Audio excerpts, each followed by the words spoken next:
There was no recruitment story. I wasn't a recruited player, but si Coach Norman Black was the one who, kasi ang alam ko, every year from the juniors team, kumukuha sila ng at least one player na Okay.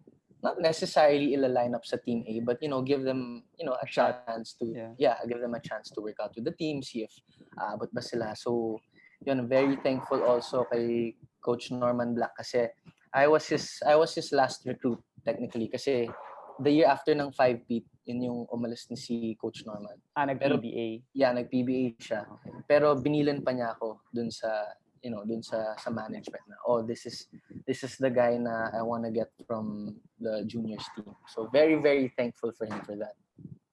I want to touch also yung Ateneo basketball program because I feel like you guys from high school or grade school hanggang college tumutuloy kayo ng Ateneo, like even if tinatry i-recruit ng ibang schools, you stay committed, and not all the schools are like that. Like si Jerry Pingoy nag-FU, nag-Ateneo, nag-Adamson, and then konti lang din yung kumare from Zobel pumuntang Lasal Taft.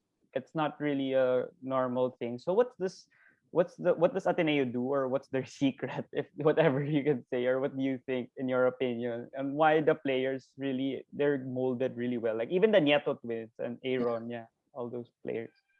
One thing is yung education talaga, as in yun talaga yung pang-attract nila dun sa mga recruit na parang you're not gonna get this kind of education anywhere else, ganyan. And the other thing is siguro yung culture kasi they really focus on, it's not just about winning for them, it's about developing players talaga. So, as a player na who wasn't highly recruited, talagang doon ko gusto pumunta kasi I know na may mga pagkukulang pa ako as a player. And, they really helped me work on my game.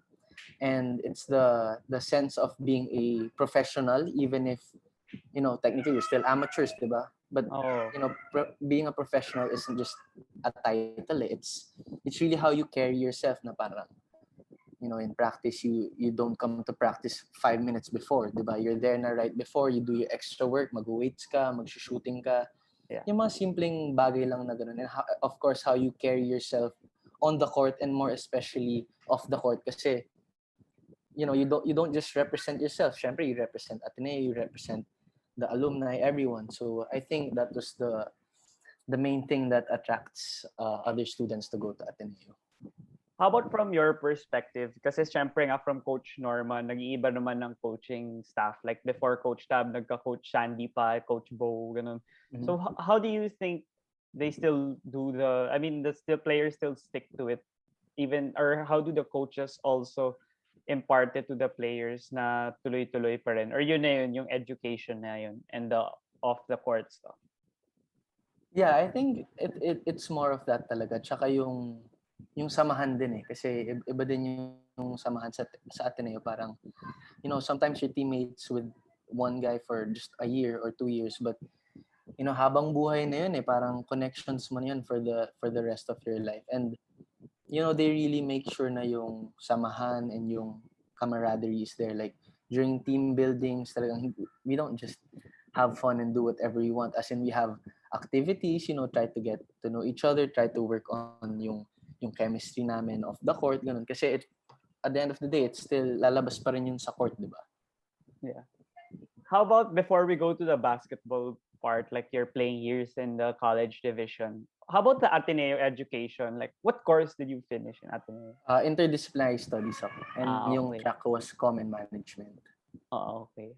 Kasi ako ABM din. So, in your opinion, gaano ka-importante yung Ateneo education, and even after your playing years, parang how will you be able to use it in your future endeavors? Kasi syempre baka may business ka pa when you retire or something like that. I think it's very important, but hindi siya, like, it's not really kung ano yung natututunan mo dun sa course mo. I think it's more of the things that you learn na, kunyari, when you have to balance your time kapag athlete ka. Or actually, even if you're just a student, syempre, di ka lang naman nag-aaral, diba? May mga orgs ka, you have other stuff to do. So, it's more of teaching you how to balance all of those things. Kasi, in life, syempre marami kang pwedeng gawin, di ba? You don't just wanna do one thing. So I think that was one of the best things that I learned from Ateneo. How to, you learn how to manage your time and you're responsible and accountable for kung ano man yung nakakuha mong grades. Kasi kapag di ka mag-aral, di ka talaga papasa eh. It's Oo. not that easy there sa Ateneo. So, yung taking time off to, sometimes you have to miss practice kasi you have a big long test na hindi mo masyadong maintindihan yung topic, so magpapa-tutor ka, diba? Oo. I think it's really those things na talagang yung naturo sa akin ng Ateneo.